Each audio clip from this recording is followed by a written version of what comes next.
Hai, saya Caca. Sesi ini adalah tentang dasar-dasar penggunaan Smart Object. Berikut adalah hal-hal yang akan saya bahas di sesi ini. Di deskripsi ada timestamp untuk masuk ke bagian tertentu dengan cepat. Mari kita mulai.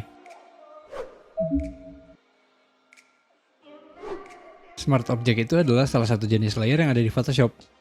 Layer Smart Object ini unik karena dia ini semacam sebuah kontainer yang isinya ada di file terpisah. Contohnya di dokumen ini ada sebuah Smart Object. Ketika saya buka Smart Object-nya, terbukalah sebuah dokumen lain. Dan karena terpisah, ketika ada perubahan di isi Smart Object, supaya bisa kelihatan di dokumen utama tempat dia berada itu kita mesti melakukan proses save dulu. Ada dua jenis Smart Object yaitu Embedded dan Linked. Embedded itu artinya tertanam, maka file Smart Object-nya ditanam atau digabung dengan file tempat dia berada. Ilustrasinya seperti ini. Di dalam dokumen A, ada Smart Object B yang jenisnya Embedded. Artinya, kalau A dihapus, B otomatis kehapus juga. Kalau A dipindahin, B ikut juga. Jenis Smart Object yang kedua yaitu Linked. Linked alias terhubung. Berarti file Smart Object-nya nggak di-copy, tapi cuma dihubungkan dengan dokumen tempat dia berada. Jadi kalau pakai ilustrasi yang sebelumnya, yang ditampilkan di A itu cuma dalam tanda kutip bayangannya B. Artinya kalau A dihapus, B aman. Tapi kalau A dipindahin, B mesti ikut dipindahin juga. Di layar panel, thumbnailnya Embedded Smart Object adalah seperti ini, dan yang linked seperti ini.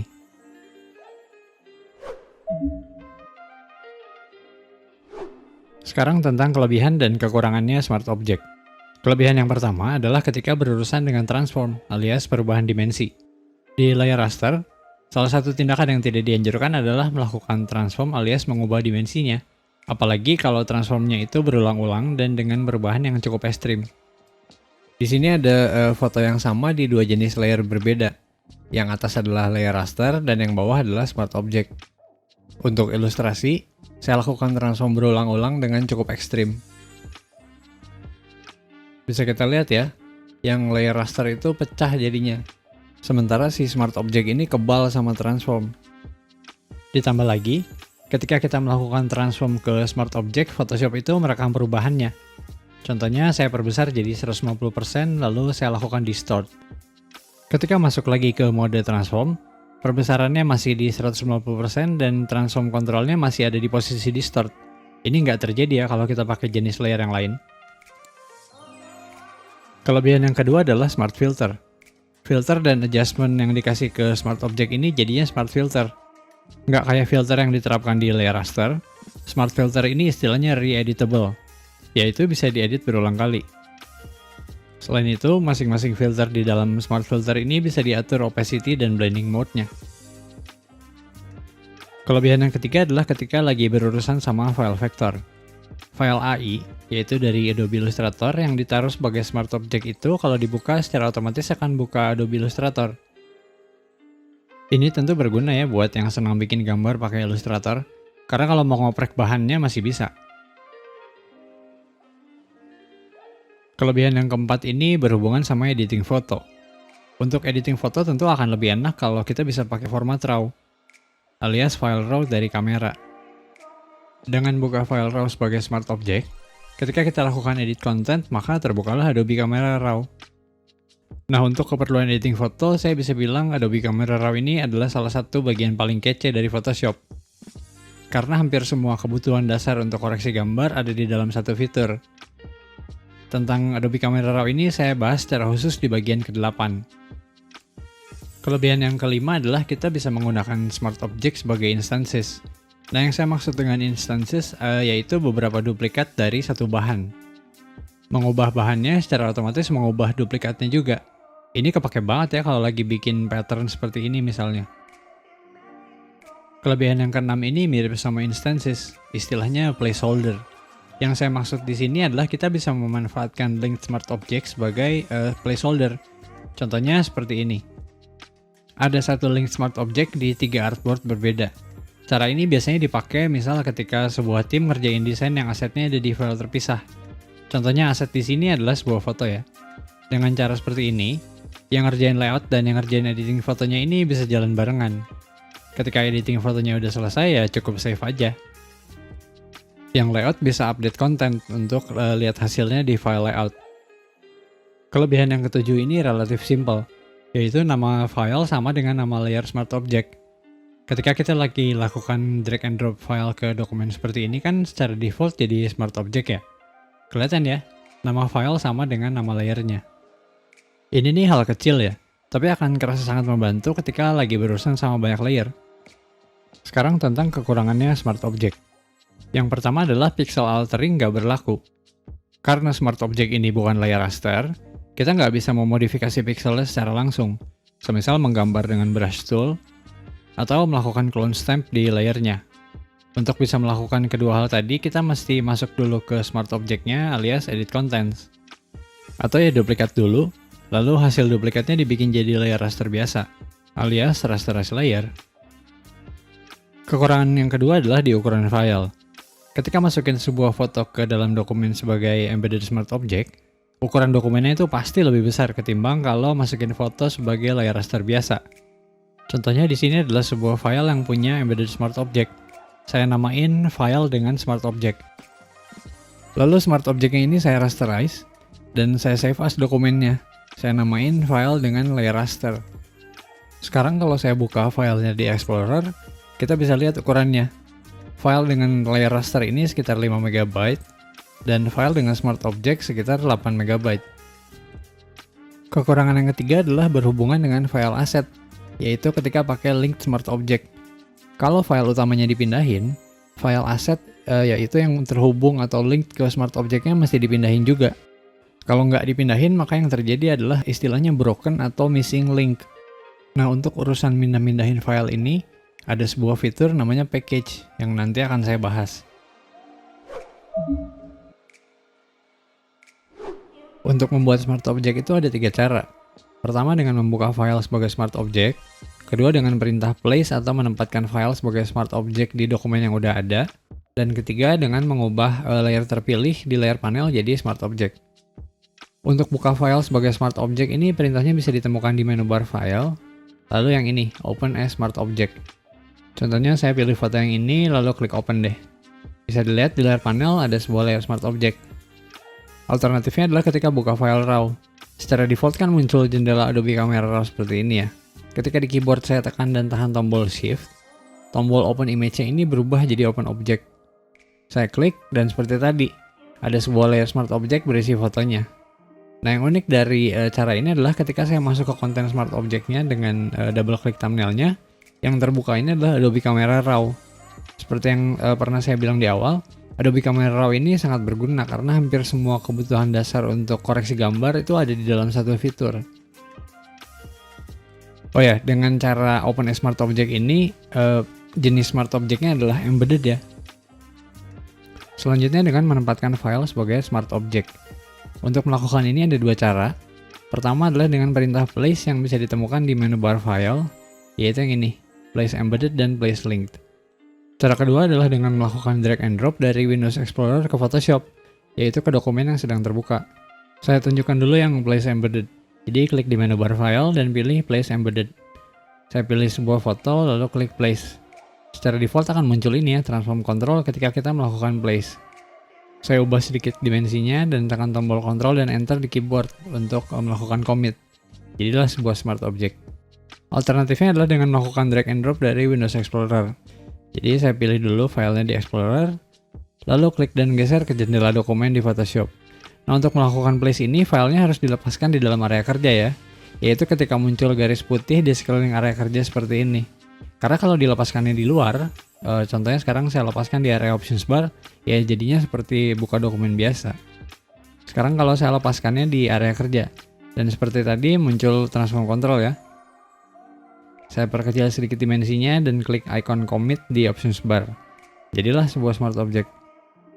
Sekarang untuk place linked. Jadi klik di menu bar file dan pilih place linked. Dan kali ini saya pilihnya sebuah file PSD ya, lalu saya klik place. Muncul lagi transform control kayak tadi, saya kecilin lagi ukurannya. Lalu saya tekan enter di numpad. Bisa dilihat ya di layar panel, jenis Smart Object-nya adalah linked. Untuk melakukan place link dengan drag and drop ini caranya mirip sama tadi. Cuma sebelum melepaskan klik, tekan dan tahan tombol Alt di keyboard. Saya klik icon commit di options bar dan bisa dilihat dari thumbnailnya ya.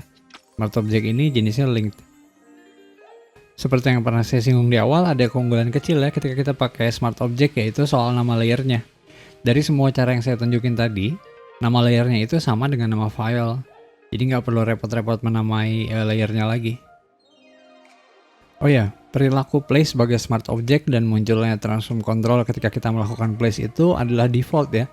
Kalau di kamu nggak berlaku seperti ini, cukup masuk dulu ke preferences. Saya akan masuk ke preferences dengan klik di menu bar edit, preferences, dan pilih general. Nah, pastikan bagian ini checklisted ya. Always create smart objects when placing. Dan yang di bawahnya nggak ke checklist, yaitu skip transform when placing. Berikutnya adalah kalau mau mengubah layer yang terpilih jadi smart object. Nah, semua layer di Photoshop itu bisa diubah jadi smart object ya. Dan selain layer, group juga bisa di-convert jadi smart object. Untuk melakukan proses convert ini paling cepat saya rasa dari layer panel. Contohnya saya pilih 2 layer dan 1 group ini ya di layer panel. Lalu klik kanan di salah satunya dan pilih convert to smart object. Sekarang 2 layer tadi udah ada di dalam smart object. Dan kita bisa lihat juga struktur dan urutan layernya ini dipertahankan. Dari thumbnail smart object-nya di layar panel di dokumen utama kelihatan ya. Perintah convert smart object ini hasilnya adalah smart object dengan jenis embedded. Untuk konversi layer atau grup ke linked smart object itu sayangnya nggak ada perintah langsung. Jadi pertama kita mesti convert dulu ke smart object yang jenisnya embedded. Berhubung tadi udah, saya klik kanan di smart object yang tadi dibikin. Bisa dilihat ya di sini ada perintah convert to linked. Nah, jenis perintahnya ini ellipsis, jadi akan muncul dialog box. Dialog box yang muncul adalah dialog box save as. Karena ingat prinsip link smart object, filenya itu dipisah dengan file utama. Saya pilih lokasinya, lalu namanya saya ganti jadi link 01 dan klik save. Jadilah sebuah link smart object. Alternatifnya, perintah convert to linked ini bisa ditemukan juga di properties panel ya, ketika ada sebuah embedded smart object yang lagi terpilih di layar panel.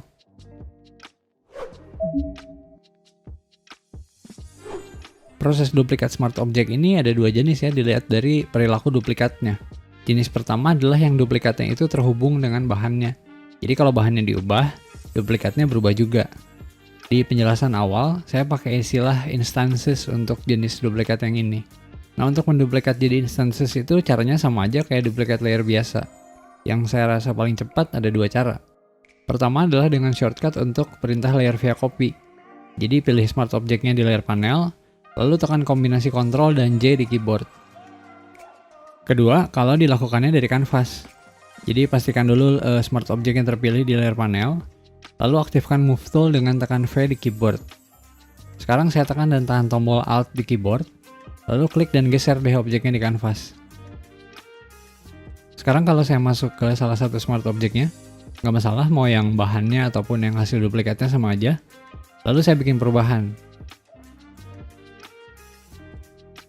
Dan sekarang saya tekan Ctrl S di keyboard untuk menyimpan perubahannya. Bisa dilihat ya, semua smart object-nya jadi berubah. Menduplikat smart object dengan cara ini cocok banget berarti untuk bikin pattern atau pola. Oh ya, meskipun di contoh ini saya pakai smart object yang jenisnya embedded, cara ini berlaku juga ya kalau yang diduplikat itu smart object yang jenisnya linked. Jenis duplikat yang kedua adalah kebalikannya, yaitu kalau bahannya diubah, duplikatnya nggak ikut berubah. Jadi bisa dibilang duplikatnya ini unik. Perintah untuk jenis duplikat yang kedua ini adalah new smart object via copy. Dan perintah ini hanya bisa dijalankan di smart object yang jenisnya embedded, nggak bisa yang linked. Yang saya temukan paling cepat adalah dengan cukup klik kanan aja di smart object yang di layar panel dan pilih new smart object via copy. Saya masuk ke smart object yang barusan diduplikat, lalu bikin perubahan seperti ini. Saya tekan Ctrl S lagi di keyboard untuk menyimpan perubahan. Bisa dilihat ya di dokumen utama, yang berubah cuma hasil duplikat yang unik ini, yang lainnya enggak. Untuk masuk ke smart object memang paling cepat caranya dengan double klik thumbnailnya di layar panel ya. Tapi ada juga alternatif yang lumayan cepat, yaitu lewat properties panel. Ketika smart object yang terpilih di layar panel, klik tombol edit contents di properties panel.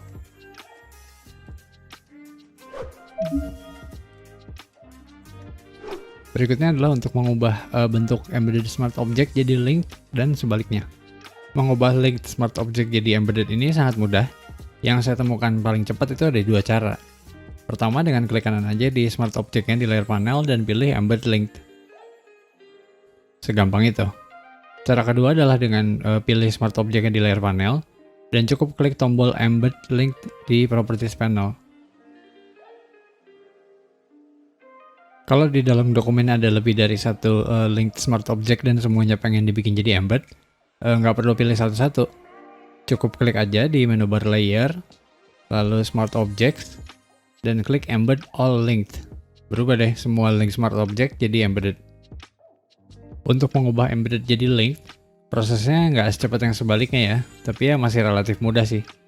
Caranya dengan menggunakan perintah convert to linked, yang pernah saya tunjukin di salah satu cara membuat smart objects ya. Ada dua cara untuk melakukan konversi ini. Pertama, dengan klik kanan aja di smart objects di layar panel dan pilih convert to linked. Muncul sebuah jendela save as. Di sini saya tentukan lokasi dan namanya. Lalu saya klik save. Berubah deh jadi smart object yang jenisnya linked. Cara kedua dengan pilih smart object-nya di layar panel, lalu klik icon convert to linked yang ada di properties panel. Dan muncul jendela save as seperti tadi ya.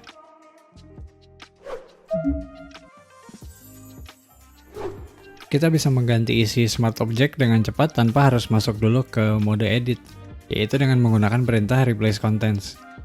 Nah, apapun yang diterapkan ke smart object, seperti smart filter, layer style, ataupun transform itu akan tetap terjaga ya setelah isinya diganti. Dan perintah replace contents ini bisa diterapkan ke embedded maupun linked smart object. Sedikit catatan aja, dimensi file pengganti itu sebaiknya sama ya dengan dimensi smart object yang mau diganti. Nanti saya tunjukin kalau beda. Saat ini udah ada sebuah embedded smart object yang punya smart filter dan layer style. Lalu saya klik kanan di layernya dan pilih replace contents. Lalu saya pilih deh penggantinya. Contohnya saya pilih file yang ini dan klik place. Bisa dilihat ya isinya udah berganti, tapi smart filter dan layer stylenya tetap aman. Oh ya, nama layernya juga secara otomatis berubah ya. Jadi sama dengan nama file penggantinya tadi. Ketika saya buka smart object-nya, di status bar di kiri bawah bisa dilihat ya dimensinya adalah 1500 dikali 1000 pixel di 72 ppi. Sekarang kalau saya lakukan lagi proses replace contents tapi dengan file pengganti yang dimensinya lebih kecil, hasilnya seperti ini. Nah, meski kita bisa melakukan transform, tentu akan lebih enak kalau sebelum replace pastikan dulu dimensinya sama.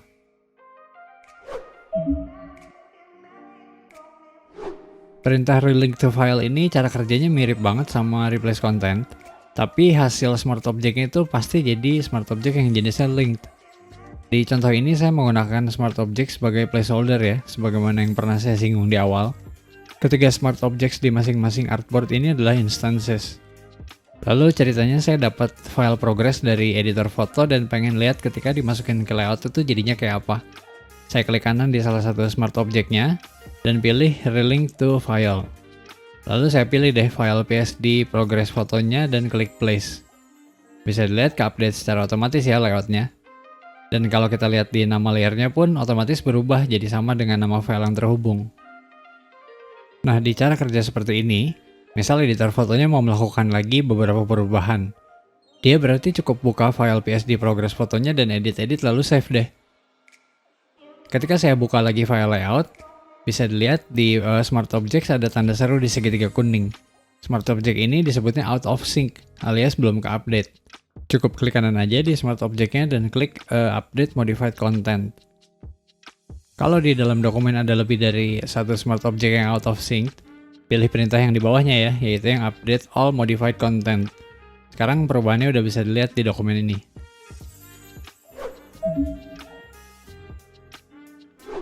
Ketika kita lagi pakai smart object yang jenisnya linked, kalau file utamanya dipindahin ke lokasi lain di hard disk, maka file asset alias file yang terhubung ke smart object-nya itu mesti ikut dipindahin juga. Di contoh ini yang saya pindahin adalah cuma file asetnya. Maka ketika file utamanya dibuka, muncul jendela yang bilang bahwa asetnya ini nggak bisa ditemukan. Dan di thumbnailnya pun kita lihat ada tanda tanya di atas lingkaran merah. Ini istilahnya broken atau missing link. Di keadaan ini solusinya ada dua. Pertama adalah kalau perpindahannya itu nggak sengaja. Ya cukup balikin aja kalau kasih semula di hard disk. Dan ketika saya buka lagi file utamanya di Photoshop, aman, udah nggak ada broken link lagi. Kedua adalah kalau perpindahannya memang disengaja.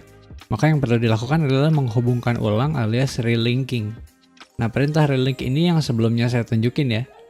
Cukup klik kanan di Smart Object-nya, lalu pilih relink to file. Cari di lokasi yang baru, pilih filenya dan klik place.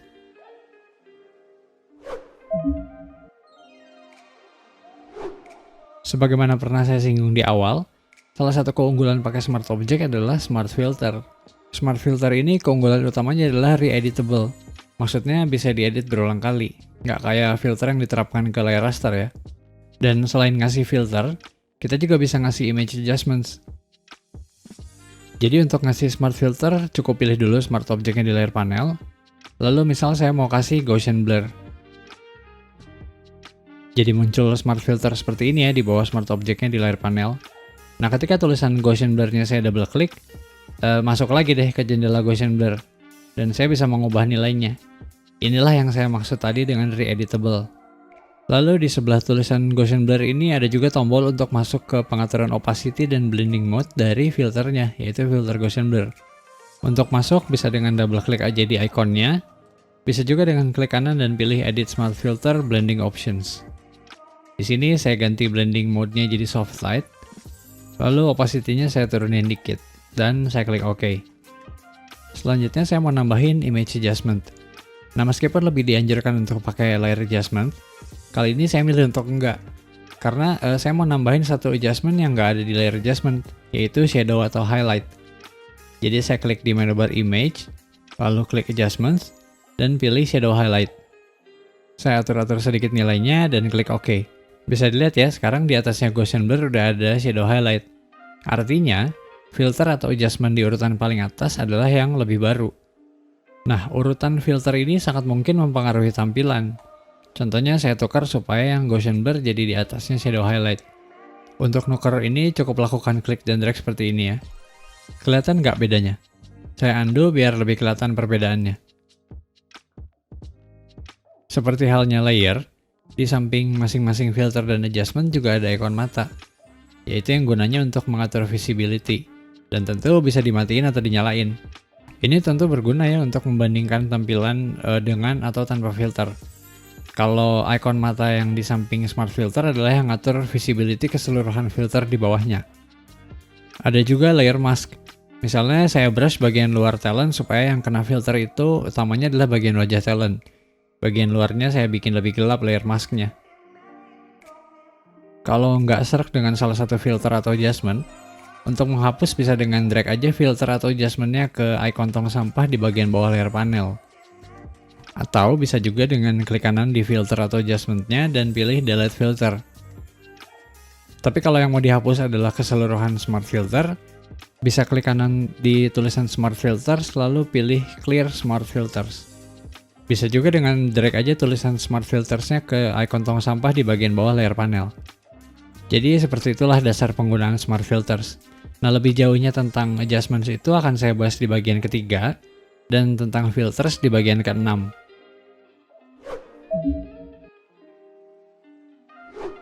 Kalau karena satu dan lain hal Smart Objects ini perlu di-rasterize, alias diubah jadi layer raster, saya sih sangat menyarankan untuk duplikat dulu ya.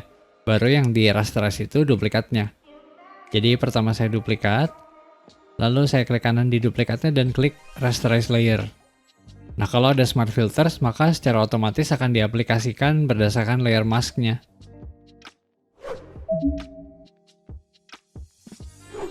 Selanjutnya tentang filtering. Tapi filtering yang saya maksud di sini adalah filtering di layar panel ya, bukan filter efek. Bisa dilihat di kriteria filternya ini ada Smart Object. Ketika ini dipilih, ada 5 layer filter yang bisa dipilih. Yang paling kiri adalah Link to Library.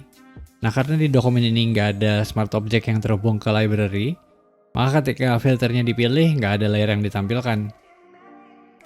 Lalu di sebelahnya adalah Linked. Ketika saya klik, yang ditampilkan di layar panel adalah hanya Smart Object yang jenisnya Linked, yang nggak bermasalah linknya. Di sebelahnya adalah Outdated atau Out of Sync, yaitu yang isi Smart Object-nya berubah, tapi perubahannya belum ke-update di file utama. Kelihatan ya, di sini ada satu smart object yang out of sync. Yang ini adalah missing link, yang pernah saya bahas juga ya. Link smart object yang keputus hubungannya dengan file utama. Kelihatan ya, di dokumen ini ada satu smart object yang linknya keputus. Filter paling kanan adalah embedded.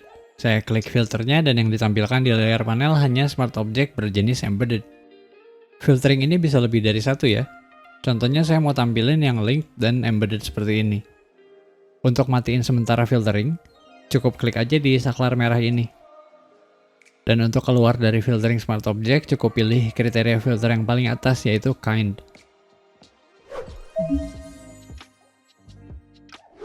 Selanjutnya adalah tentang export content. Nah, perintah ini bisa dipakai untuk bikin embedded smart object jadi file terpisah. Contohnya smart object ini mau saya bikin jadi file tersendiri yang nggak nempel dengan file utama. Cukup klik kanan di smart object-nya dan pilih export contents. Lalu tentukan lokasi dan namanya, lalu klik save. Export contents ini nggak bikin perubahan apapun ya di file utama. Nah, kekurangan export contents ini adalah di format filenya. Kalau smart object-nya itu hasil konversi dari layer dan di dalamnya ada lebih dari satu layer, format yang dipilih cuma bisa PSB. Tapi kalau isi smart object-nya itu cuma satu layer, misalnya ketika saya lakukan place embedded sebuah foto dengan format JPEG seperti ini. Format export kontennya sama dengan format file yang di-embed, yaitu JPEG. Maka saya pribadi lebih suka pakai cara alternatifnya, yaitu melakukan save as. Jadi cukup masuk dulu ke smart object-nya, lalu tekan kombinasi tombol Ctrl, Shift, dan S untuk melakukan save as. Bisa dilihat ya, pilihan formatnya lebih banyak, karena ya ini sih perintah save as biasa.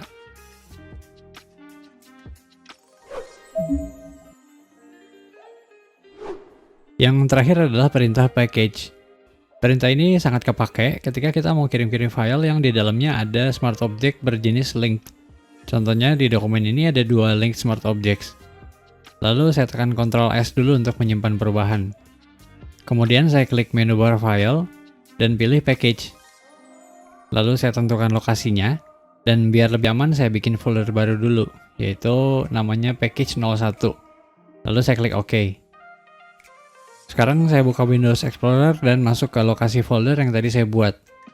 Bisa dilihat ya, di dalamnya ada satu file PSD, yang mana ini adalah file utamanya ya. Lalu di sebelahnya ada folder links. Isinya adalah semua file yang terhubung ke link smart object di file utama. Jadi dengan pakai perintah package ini kita akan terhindar dari keribetan harus copy manual file-file asetnya. Cukup copy aja folder hasil package-nya ini. Itulah dasar-dasar penggunaan smart object. Kalau ada pertanyaan, silakan ketikkan di kolom komentar. Tapi kalau pertanyaannya panjang, bisa kirim email ke caca.photoshop@gmail.com. Selain itu, saya juga bisa dijangkau di Instagram, yaitu di caca.photoshop. Terima kasih sudah menonton dan sampai jumpa di video lainnya.